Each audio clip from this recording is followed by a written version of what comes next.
Olá para você que nos ouve pela Rádio Defensoria, eu sou Adriana Carla com mais um Entrevistas DPE aqui pela Rádio Defensoria. Como sempre, trazendo muita informação para você que nos acompanha. Já te convido desde então a participar aqui desse nosso bate-papo, porque hoje nós vamos falar da rede nacional que une jornalistas na defesa dos direitos da primeira infância. Tudo isso aqui no Entrevistas DPE. Para falarmos sobre esse assunto, a nossa convidada de hoje é a Vanessa Vieira, jornalista, que vai nos trazer todas essas informações. Vanessa, seja muito bem-vinda ao Entrevistas DPE. Muito obrigada, Adriana, pelo convite. Uma satisfação mais uma vez estar aqui na Rádio Defensoria para falar sobre mais um assunto voltado para o jornalismo. Maravilha. E a gente que agradece você ter disponibilizado seu tempo para estar aqui compartilhando com a gente. Então, Vanessa, você tem aí uma trajetória, né, muito consistente com pautas aí sociais de educação. E o que te motivou a olhar com mais profundidade para a primeira infância com o tema de cobertura jornalística? Então, Adriana, as pautas relacionadas à educação são algo que me encanta há algum tempo. E desde 2019 eu faço parte da Associação de Jornalistas de Educação, que é a GEDUCA. Fui, inclusive, selecionado no edital, fiz reportagem num tema mais abrangente, falando sobre educação de uma maneira mais abrangente. Mas em 2021 surgiu uma oportunidade para mim, que eu consegui aliar um pouco desse trabalho que eu já fazia, voltado para os direitos humanos, né, especificamente com educação, e com primeira infância, que é um tema para a gente aqui em Boa Vista, que é muito falado, né? Não sei se em outras cidades, se em outros estados, isso é tão falado como é falado aqui em Boa Vista. Que quando a gente chega aqui em Boa Vista, quando a gente vai ali na Avenida NH6, quando a gente chega ali, bem-vindo à capital da primeira infância, bem-vindo a Boa Vista. Isso. Então esse é um tema muito batido, né, principalmente pela Prefeitura de Boa Vista. Então foi algo que me chamou a atenção. Surgiu uma oportunidade de uma bolsa, de um edital de jornalismo, pelo Dart Center for Journalism and Trauma da Universidade de Colômbia. E eu fui uma das selecionadas. Foi o primeiro edital que foi aberto para Brasil, Colômbia e Venezuela, salvo engano. O terceiro país eu vou ficar devendo agora, eu não me recordo direito. Mas foi uma união de 12 jornalistas desses países, né, de países da América do Sul, que iam falar especificamente sobre primeira infância. Então nós passamos 6 meses tendo aula à distância, infelizmente, que era aquele período de pandemia, bem pesado em 2021 ainda. Então, por mais que a gente estivesse fazendo um curso pela Universidade de Colômbia, nos Estados Unidos, mas a gente estava remoto, né? A gente não teve nem oportunidade de se conhecer pessoalmente, né? Tanto os mentores quanto os colegas que participaram dessa capacitação, digamos assim. Então, por 6 meses, eu estudei um pouco mais sobre primeira infância e produzi uma série de reportagens sobre primeira infância. Sobre qual aspecto? Falando de crianças de origem venezuelana ou nascidas na Venezuela e que vieram para cá muito pequenininhas ou que têm os pais venezuelanos e nasceram aqui no Brasil, portanto são brasileiras de direito, né? Mas têm uma origem venezuelana porque na sua casa, no local onde moram, falam espanhol, têm uma cultura completamente associada à Venezuela. E falei dessas crianças, como é que era o crescimento, como é que era o desenvolvimento dessas crianças na primeiríssima infância, que é de 0 a 3 anos. Então, primeira infância, até é bom explicar, né, é de 0 a 6 anos. Então, é todo o desenvolvimento dessa criança até os 6 anos de idade. E a primeiríssima infância são os primeiros 3 anos, mais ou menos, né? Então, é um momento de muito desenvolvimento para a criança, que ela está aprendendo basicamente tudo na vida dela. É a base de tudo, né? É a base de tudo, justamente. Então, como é que era o desenvolvimento dessas crianças numa cidade que se diz capital da primeira infância, mas que essas crianças vivem em abrigos, vivem em ocupações espontâneas, vivem na rua. Então foi uma série de 4 reportagens que eu fiz pelo Correio do Lavrado, que é o meu site, uma iniciativa independente que infelizmente está fora do ar atualmente, mas que ficou mais de 5 anos e meio no ar, e que a gente falou sobre isso.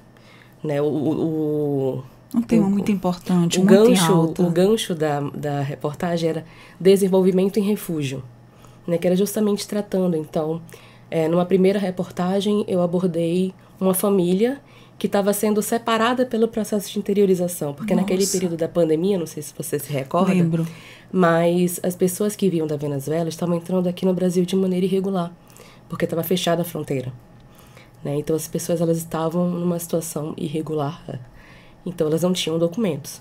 Como a bebê deles nasceu no Brasil, ela tinha o direito a ser registrada, o que já foi uma dificuldade, porque os pais não conseguiam registrá-la, porque eles estavam em situação irregular no Brasil. Então imagina, uma criança nascer em solo brasileiro e não ter direito a uma certidão de nascimento porque os pais estão numa situação irregular no Brasil. Que situação, né? Então essa foi a primeira história que a gente contou. E aí o que aconteceu? A bebê foi registrada, a mãe conseguiu a sua regularização por conta da filha, mas o pai não, né? Porque ainda tinha essa questão dos indocumentados. Eles conseguiram a interiorização, a mãe e a bebê, e o pai teve que ficar aqui. Então ele ainda levou um tempinho para chegar, né, ao local onde a família ia. Então a gente acompanhou, conversou com eles e acompanhou a despedida deles. Nossa. No aeroporto. Então ele segurando a filhinha dele ali, que tinha 4 meses na época, e ele falava assim, eu não sei quando que eu vou ver a minha filha de novo. Então, como essa criança vai se desenvolver, como ela se desenvolveu nesse período, sendo que ela já nasceu numa situação precária, ela passou um tempo sem direitos, sem acesso a direitos, os pais dela estavam se separando fisicamente, né, para dar uma oportunidade de vida melhor para ela. Então essa era a nossa primeira história. E outras histórias que a gente contou também, pessoas que moram em ocupações espontâneas, como é que era criar crianças, bebês, naquela situação totalmente de vulnerabilidade extrema, né? Justamente. A gente também entrevistou uma moça que estava gestante, que veio para o Brasil, não sabia que estava gestante ainda, já descobriu aqui no Brasil, e quais eram os direitos que ela tinha. Então aqui em Boa Vista a gente tem um programa da Prefeitura de Boa Vista que é a Família que Acolhe, mas ele tem determinados pré-requisitos para a pessoa ser aceita naquele programa. Acredito que já tenha mudado alguma coisa. Essa foi uma reportagem que eu fiz em 2021. E são inúmeras situações que requer aí rever, né, cada um desses casos. Justamente. Então, tinha uma questão ali de idade da mãe. Então se for uma adolescente, ela já é aceita, né, independente do período gestacional. Mas basicamente era período gestacional, então era até a 20ª semana de gestação. A mãe ter uma situação de vulnerabilidade econômica. E, enfim, tinha alguns outros... E aí tinha uma questão que era muito... assim, que pegava muito, que era ter um CPF, ter um CAD único. E essas pessoas não tinham esse acesso. E elas também não tinham esse tipo de informação. Então, pra gente só reforçar a importância da informação chegar às pessoas, né? Que as pessoas, elas têm os direitos, mas às vezes elas não sabem que ela tem direitos. E quando ela tem esse acesso, ela... mas eu não tenho o documento que precisa. Então, a gente conversou também, ela estava conseguindo fazer o pré-natal, mas ela não sabia que ela tinha direito a ingressar no Família que Acolhe, que é um programa que atende as crianças, né, atende da gestação até os 6 anos de idade, com oficinas, com diversos atendimentos, mas ela tinha o direito, mas ela não tinha o direito ao mesmo tempo, porque ela não tinha um documento. Que complicado, né? Então, foi um tema que me interessou bastante, porque trata de várias coisas ao mesmo tempo. Trata de desenvolvimento, trata de direitos humanos, trata de migração e refúgio, né? Então, é um tema muito amplo que aqui em Boa Vista a gente consegue atender, né? Consegue... Até porque nós somos portas de entrada, né? O maior fluxo, eu acredito, que entra aqui através de Roraima. Então, essas situações inusitadas que você presenciou, que viraram aí muitas pautas para você estar falando sobre o assunto, realmente muito em alta, porque a gente aqui, quanto Roraima, vivencia tudo isso. E você falou que é uma rede de jornalistas que trabalha nessas questões aí da primeira infância. E você aqui de Roraima abordou os temas aí em alta, com certeza, sobre a migração. E a rede jornalista pela primeira infância parte da ideia de que jornalismo ele pode ser aí um instrumento de transformação social. Como é que tem sido participar dessa iniciativa e o que mais te inspira nesse trabalho?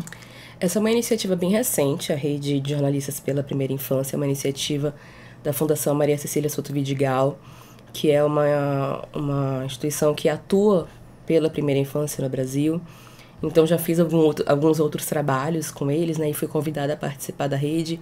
eu e outras dezenas de jornalistas pelo Brasil. Então tem colegas de São Paulo, colegas do Rio de Janeiro, colegas de Alagoas, enfim, várias pessoas de várias realidades diferentes, mas todos com um objetivo em comum, que é falar sobre primeira infância, que é abordar primeira infância nas nossas reportagens. E isso aí tanto em veículos de comunicação tradicionais, como em veículos independentes, como era o meu caso, né? E a gente está falando aqui também sobre primeira infância. Então, na comunicação pública, a gente também consegue falar sobre isso.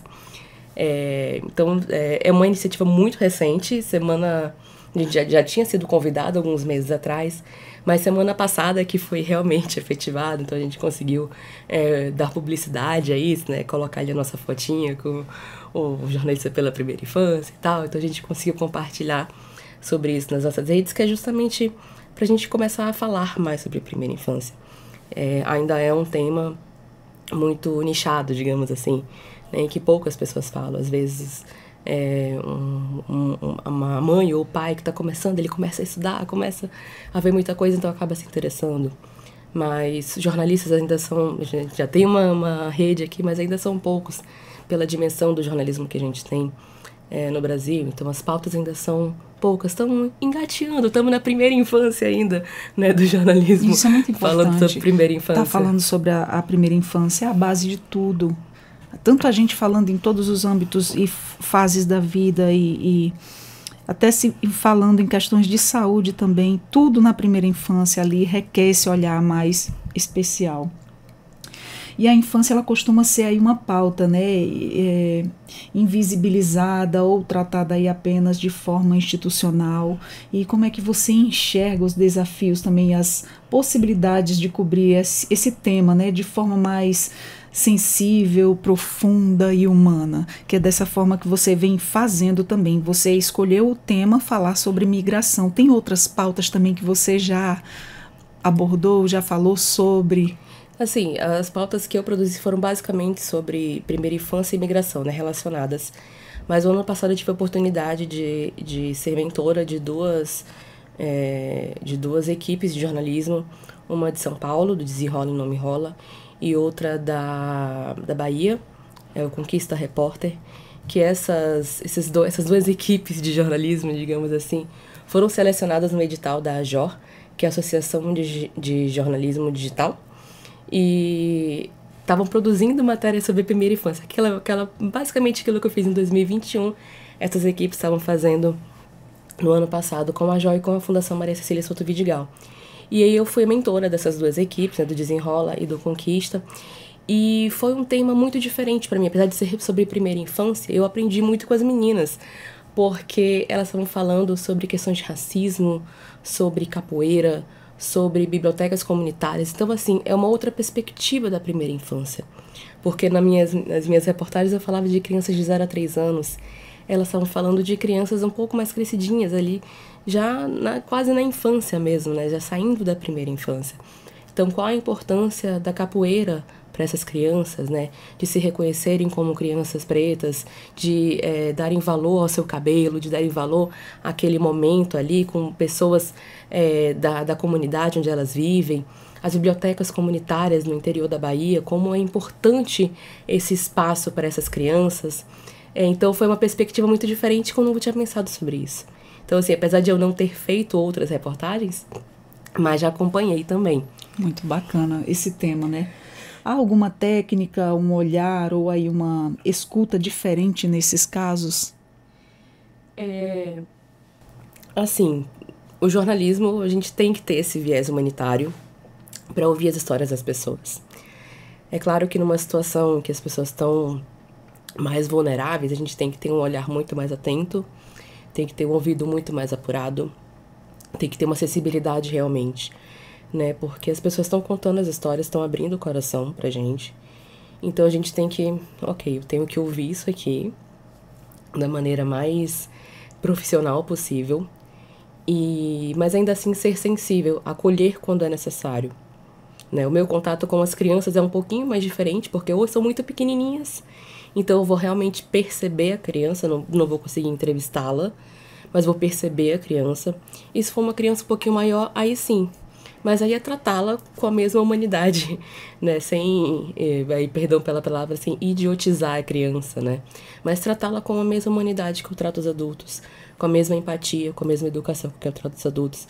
Sempre olhando no olho, conversando, ficando, o básico, ficando na mesma altura da criança, né? Então, não a gente ficar em pé e colocar o microfone ali pra criança falar, não, fica na mesma altura, senta do lado da criança. Se tiver uma cadeirinha ali, senta ali perto da cadeirinha, conversa com a criança, né? Realmente se parecer com ela para que ela fique à vontade para conversar com a gente. Então essa é uma das coisas assim que eu faço quando estou entrevistando esse público. Muito bem. E, Vanessa, no jornalismo de hoje, ainda há pouco espaço, né, para a escuta das crianças, esse trabalho aí que você vem desenvolvendo. Você acredita que há caminhos aí para incluir a perspectiva das infâncias nas reportagens de maneira mais ativa? Com certeza, eu acho que a rede já é um começo disso, né, apesar de serem crianças de 0 a 6, mas já é um começo disso. A gente também está aprendendo a lidar com as crianças de 0 a 6 no termo ali de comunicação. E para as crianças maiores também é a mesma coisa. Eu acho que a gente tem que... Você vai fazer uma reportagem numa escola, por exemplo. A gente vai entrevistar só o diretor da escola, só a professora que está em sala de aula. Por que a gente não entrevista a criança? Né? Por que a criança também não é a nossa entrevistada, não é a nossa fonte também? E aí até essa maneira de conversar com a criança. Claro que as perguntas vão ser diferentes. A abordagem vai ser diferente. Adaptar a linguagem dela, né? Aquela faixa etária ali em que ela se encontra. Mas ela também é uma fonte.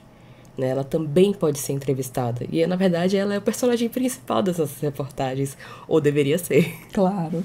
E quando falamos da primeira infância, né, nós falamos também da interseccionalidades, a pobreza, a raça, o gênero, né, o território.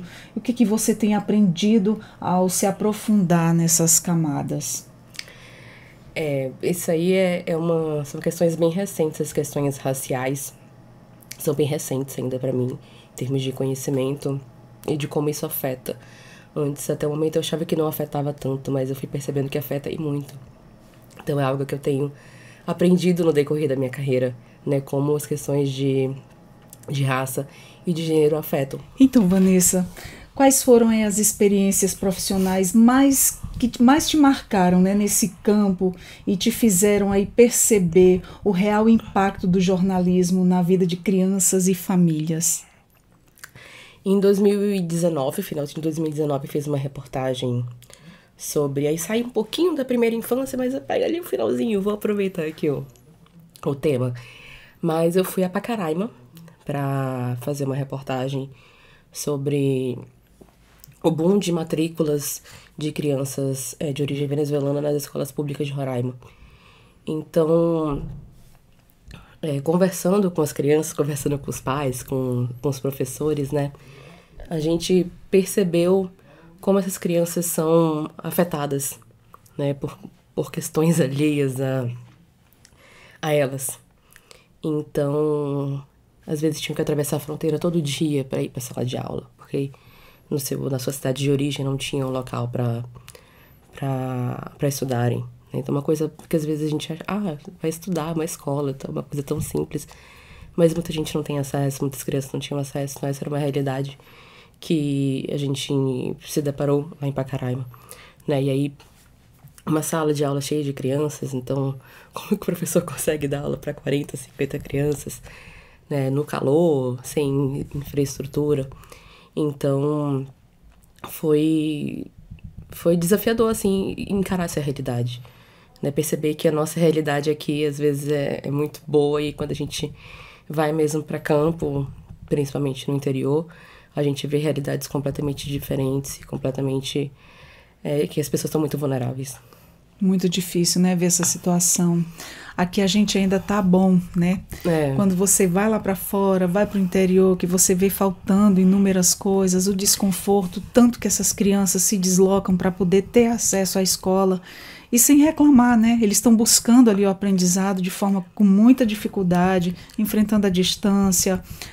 Muitas delas vão para a escola para ter o que comer quando oferecem aquela merenda. Então é muito difícil visualizar essa situação. Isso eu falo assim muito na questão migratória, né? Mas aqui em Roraima a gente também tem outras realidades. Tem. Então a gente tem a realidade das crianças indígenas, a gente tem a realidade das crianças ribeirinhas, as crianças mesmo que moram nas sedes dos municípios no interior, que também têm uma dificuldade de acesso, que moram nas vicinais têm uma dificuldade de acesso. Então, eu tô falando aqui apenas de um recorte, né, que é um assunto que me chama mais atenção. Mas a gente tem várias outras realidades que também enfrentam dificuldades. Exatamente. E que precisam também ser abordadas. Então fica aí o convite para os colegas. Vou te dar uma sugestão em relação às crianças especiais. Não ser uma dificuldade só, é uma dificuldade tremenda de achar profissionais da área, o que as crianças enfrentam. Inclusive, a gente tem aqui na Rádio Defensoria um programa só voltado para isso, né? É o Conversas Inclusivas, onde a gente tanto conversa com autistas, profissionais da área e também as famílias. E aí são inúmeras as dificuldades. E quando se encontra as mães aqui, nossa, a conversa vai longe. Só falando mesmo do que as inúmeras dificuldades desse enfrentamento aí no dia a dia. É muita dificuldade mesmo. Sim. E fala pra gente, a infância ela não é uma pauta, né, vendável. No senso comum das redações, como é que você enxerga o desafio de tornar essas histórias atrativas, sem perder o respeito, o cuidado com os personagens envolvidos? É muito complexo isso aí, porque a gente sabe que nas redações, principalmente nos grandes veículos de comunicação, as pautas precisam vender, né? São jornais de mercado que precisam vender, então nem sempre a gente consegue emplacar uma pauta que a gente trabalhou com tanto cuidado, fez com tanto carinho, mas que é um tema que nem sempre as pessoas querem ler. Então, é realmente um desafio muito grande. A minha oportunidade, assim, apareceu porque eu trabalhava como jornalista independente, então eu publicava o que eu queria no meu site, né? Mas nos veículos de comunicação mercadológicos, por assim dizer, é muito mais complicado. Então, tem primeiro que convencer a chefia, né, de que aquela pauta é importante. Então, tem que ter uma abordagem muito interessante para que o chefe compre a sua pauta, para que ele permita que você faça a sua pauta e depois você consiga um espaço legal para veicular, ou no jornal, impresso, quando ainda existia, ou no site, que é até um pouquinho mais fácil. Mas, assim, eu ainda vejo que é uma pauta muito que o jornalista mesmo, CPF, pessoa física, tem interesse e acaba brigando por aquela pauta. Né, os colegas que eu citei aqui, colegas de outros estados, a grande parte são jornalistas freelancers, então, que têm um interesse muito grande nessa pauta e gostam de escrever sobre isso. Mas jornalistas de grandes veículos, eu acredito que têm uma dificuldade um pouquinho maior para conseguir um espaço nos seus veículos. Infelizmente. Vanessa, há uma discussão crescente, né, sobre o jornalismo com o propósito e impacto. Você acredita que a cobertura da infância ela pode ser uma ponte entre o jornalismo informativo e o jornalismo transformador? Com certeza, com certeza. É uma maneira de a gente transformar vidas. Eu costumo falar que o jornalismo, pelo menos eu não vejo o jornalismo como aquele jornalismo como uma profissão que vai salvar o mundo. Vamos salvar o mundo. Eu sempre acho que se eu conseguir melhorar a vida de uma pessoa, de uma criança que seja, o meu trabalho está sendo bem feito. Eu vou estar mudando a realidade de uma pessoa. Então, assim, se cada um fizer um pouquinho, já é alguma coisa. Então, eu acredito sim nessa junção, né, que a gente pode ajudar a transformar a vida de uma pessoa, de duas pessoas. E isso aí ia ir transformando um pouquinho mais. Ou de muitas. Esse tema que você se cada um fizer um pouquinho, exatamente, né? Esse tema que você está abordando, ele transforma a vida de muitos, né? É um olhar especial ali para quem está vivendo essa vulnerabilidade ali. Isso. E assim, não só em situação de vulnerabilidade. A gente fala muito sobre crianças em situação de vulnerabilidade, porque são crianças que realmente necessitam mais, de uma atenção muito maior. Mas, às vezes, o nosso filho, o nosso sobrinho tá ali na nossa casa, na nossa frente, e a gente não tá atento ao desenvolvimento dessa criança. E a gente precisa ficar atento a isso. Então, estimular a criança nos primeiros anos de vida, conversar com a criança, brincar com a criança. Isso é bom para os pais também, para os responsáveis, para os avós, para os tios, para os primos. Isso é importante pra gente. Pra gente, como adulto, a gente volta também um pouquinho a ser criança. Então, eu vou na unidade básica de saúde, vou me vacinar, e aí tem ali aquela amarelinha ali no chão. É uma coisa simples. Mas se eu brincar ali, eu tô voltando um pouquinho a ser criança. Então, se eu tô com meu sobrinho e ele tá brincando, a gente tá brincando junto, a gente tá criando uma conexão. Ele tá se desenvolvendo e eu tô ajudando ele a se desenvolver. É uma coisa muito pequena, mas que pode fazer diferença. Faz sim, com certeza. Interessante que ontem a gente estava aqui conversando sobre isso. Eu recebi uma fisioterapeuta, a gente estava falando sobre o desenvolvimento do 0 ao 3 anos, realmente da primeira infância, sobre como a importância do estímulo desde a criança, desde o bebezinho ali é importante, essa relação de família, qualquer familiar, seja aquele elo ali com a mãe, com o pai, com o parente mais próximo, a questão do desenvolver, né? É muito importante. Tudo isso na primeira infância. Eu tenho um sobrinho de 4 anos que eu fico encantada de como a minha amiga desenvolve a inteligência dele, né? De tratá-lo como um ser humano, de perguntar, filho, você quer isso aqui ou você quer isso aqui? Você quer brincar disso aqui ou você quer brincar disso aqui? E de tratá-lo realmente como ser humano. Então, é uma questão, às vezes, muito simples. É um brincar, que pra gente é um brincar, mas vai ajudar a criança a se desenvolver, às vezes, brincadeiras com letras, com números, com formas geométricas, tudo isso é uma maneira de a criança aprender também. Dar autonomia para a criança, porque muitas vezes os pais criam ali o filho dentro de uma bolha, super protege, e ali não está ajudando muito, né? Essa questão da interação, de dar autonomia, de dar escolha, de dificultar as coisas para praticar, proporcionar ali o estímulo automático ali daquela criança, isso é muito importante. Ontem mesmo a gente falando mesmo sobre esse assunto, lembrei agora aqui no nosso bate-papo sobre ontem, essa conversa que foi muito importante, né, para quem está nos acompanhando, para as mamães de primeira viagem, para as mães do momento ali. De segunda viagem de também. segunda viagem, de terceira viagem, mas que assim, foi um tema muito importante. Muitas coisas que até eu aqui conversando, eu digo, eu aprendo muito com quem chega aqui, porque a gente recebe verdadeiras aulas. Eu disse, nossa, todas essas informações eu antes do primeiro filho, nossa...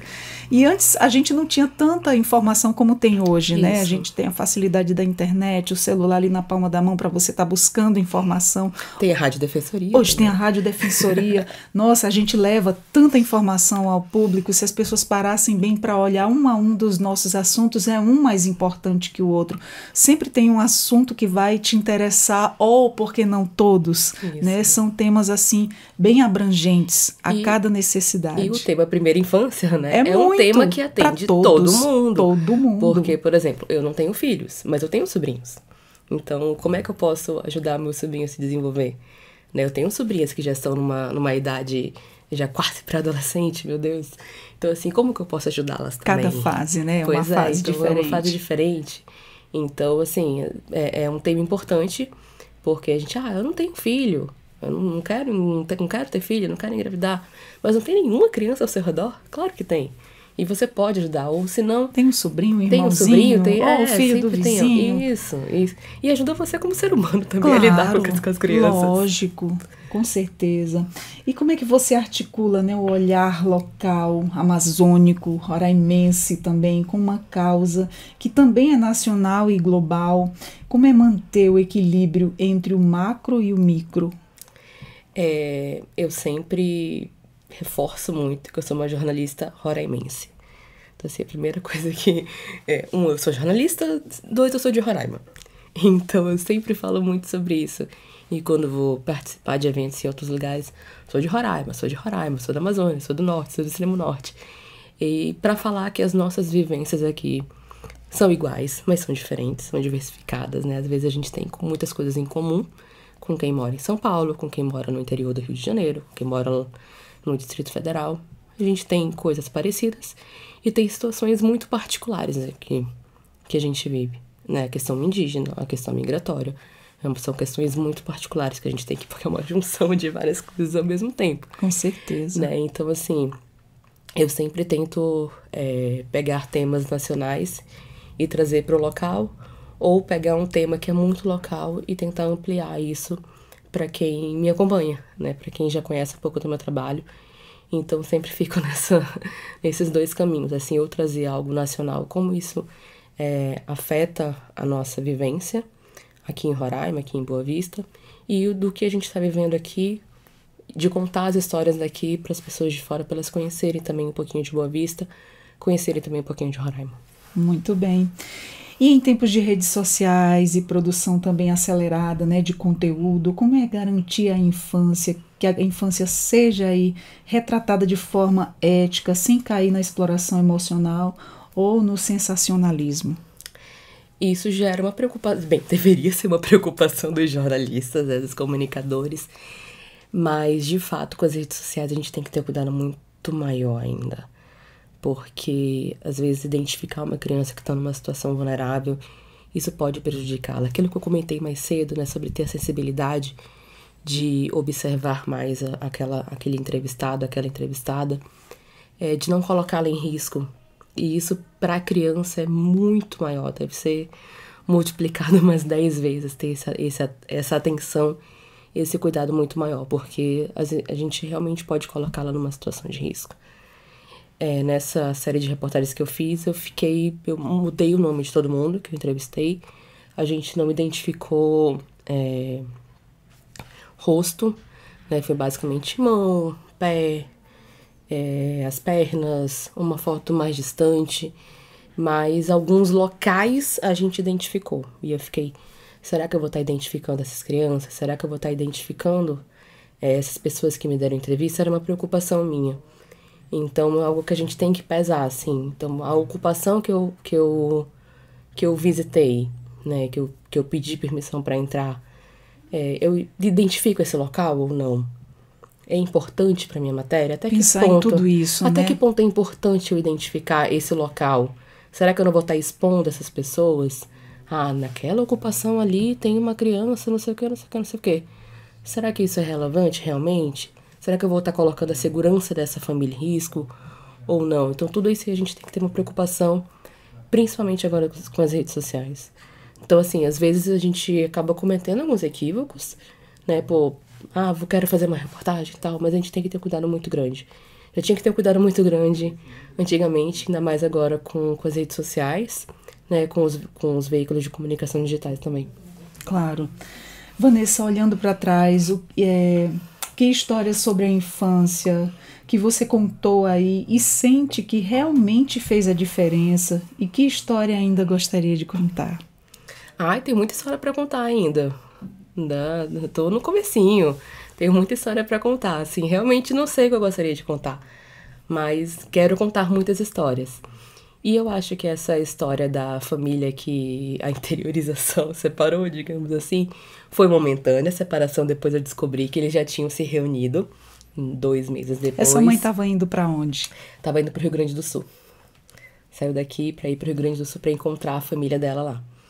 Ela já tinha familiares lá, né? Sim, a mãe dela já morava lá. E, salvo engano, um filho mais velho dela já morava lá, que era Pelo menos já tinha essa rede de apoio, né? Sim, pra já tinha uma recebê-la, rede de né? apoio, já tinha uma rede de apoio. Mas essa história me comoveu bastante, porque o pai estava muito triste. Acabou de ter um filhinho, e aí... não podia estar perto. E assim, toda a história que ele me contou, a gente atravessou a fronteira pelas trochas e a mãe já estava com 8 meses de gravidez. Nossa, então, que dificuldade. Assim, a história, claro que quando a gente chega numa briga, numa ocupação, todas as histórias são interessantes. Mas essa aí se encaixava perfeitamente. A maioria são histórias de sofrimento, né? Sim, então... De sofrimento. Mas assim, ele tinha esse senhor... Um senhor porque ele já tinha uns 40 e poucos anos. Ele era sendo pai pela primeira vez, mas ele já tinha uns 40 e poucos anos. Ele queria ajudar ali o local onde ele estava, né? Ele era até reconhecido ali pelas pessoas ali da operação já, da Operação Acolhida. Era uma pessoa que gostava de ajudar. Sim, então assim, ele estava numa situação irregular, a filha dele demorou para ter registro, mas mesmo assim ele queria ajudar. Então assim, toda a construção da história deles me emocionou bastante. Né? Isso estou contando de uma coisa mais recente, mas se a gente for parar para pensar, agora eu lembrei agora, uma situação que eu escrevi quando eu estava na faculdade ainda, que parando para pensar era a primeira infância. Eu não tinha consciência, eu tive consciência disso agora, acabei de pensar nisso. Mas foi de uma mãezinha que teve um bebê na maternidade e ela teve uma complicação no parto. esqueceram umas gases dentro dela, então ela teve uma complicação e o bebê demorou para ser retirado. Então ele teve um problema de oxigenação e tal, então me denunciaram aquele caso. A família queria falar sobre aquilo ali, queria fazer aquela denúncia, e eu fui entrevistar aquela família. Então eu entrevistei a mãezinha e conheci o bebê numa situação respiratória muito complicada. E aquela respiração do bebê, à noite ficou vindo na minha cabeça. Aquilo te marcou, Aquilo né? me marcou. E até agora, até esse exato momento, eu nunca tinha parado para pensar que eu já falava de primeira infância. Porque o direito a nascer também é um direito. Né? O direito de nascer saudável. Exatamente. Né? E aquela criança, naquele momento, aquela família não teve esse direito. Né? Depois eu acabei não acompanhando a história dessa criança, mas foi uma história que algumas vezes eu citei essa história. Isso foi em 2010. Ou seja, eu já falava de primeira infância, eu acabei de perceber isso. Olha só, mesmo antes de você já começar esse projeto com vários jornalistas e falando sobre a situação real aqui do nosso extremo norte, você já falava da primeira infância, olha só. Isso é uma coisa que vem de você, né? Que te comove. Pois é, agora eu tô... Essa foi boa. Que interessante, né? E que venham mais histórias e que as suas histórias, contadas por você, venham aí trazer muitas soluções para essas pessoas que estão enfrentando aí todas essas dificuldades. Com certeza, não apenas as questões, as histórias ruins, né, que a gente acaba tendo que contar, mas também gosto de contar histórias boas, histórias que trazem histórias solução, histórias de superação, histórias que trazem solução. Então, todas as histórias estão aí para ser contadas. Exatamente. Quero contá-las. E elas têm que ser vistas, né? Elas de fato realmente acontecem e precisam um olhar especial sobre essas pessoas. E quem conta está fazendo um belo trabalho. É um trabalho de ajuda, colocando aí em vista, dando visibilidade a essas situações. Eu quero te parabenizar pelo seu trabalho, te desejo muito sucesso e que venham mais histórias e que venham mais soluções e que venham mais superações através aí da sua visibilidade, dessa voz que você está dando a todas essas histórias. Muito obrigada, Adriana. Fico muito feliz mais uma vez pelo convite. Desculpa aqui, gente, as tosses, a gripe está tentando ficar aqui, mas eu não vou deixar. Mas, enfim, desculpa pelas tosses, mas muito obrigada mais uma vez pelo convite. Vou fazer aqui o meu jabazinho.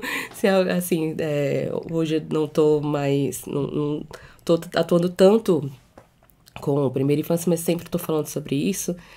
Sempre tô falando também sobre jornalismo de educação, que é um tema que me interessa. Então, se quiserem me acompanhar, minha rede social... Como é que tá teu Instagram? Já ia perguntar. Vanessa A.O. Vieira. Pode pesquisar lá. Estou sempre divulgando coisas sobre jornalismo, que gosto de falar sobre jornalismo nas mais variadas maneiras, né? Então, estou sempre envolvida em alguma coisa. Maravilha. Então, pode me seguir. Quiserem acompanhar também o trabalho da Fundação Maria Cecília Souto Vidigal. No Instagram também é só procurar o site também. Se quiser ver nossa fotinha, lá tá lá no site também, a foto de todo mundo que está fazendo parte dessa rede de jornalistas pela primeira infância. Maravilha, te desejo muito sucesso. Vanessa, só gratidão aqui você ter aceito o nosso convite, ter compartilhado aí a sua história com a gente aqui no Entrevistas DPE. Muito obrigada mais uma vez. Vim ano passado, vim esse ano, a gente se vê ano que vem, então. Com certeza, seja muito bem-vinda, está convidadíssima sempre. Com outra pauta, com outro assunto, Exato. Com outra coisa que eu vou estar inventando. Estamos de portas abertas. Obrigada, Vanessa. Obrigada. Nós conversamos com a simpaticíssima Vanessa Vieira, jornalista. Falamos sobre rede nacional que une jornalistas na defesa dos direitos da primeira infância aqui no Entrevistas DPE. A você que nos acompanhou, meu muito obrigada, muito obrigada. E nós vamos ficando por aqui com mais um Entrevistas DPE. Eu sou a Adriana Carla. Até a próxima. Tchau, tchau.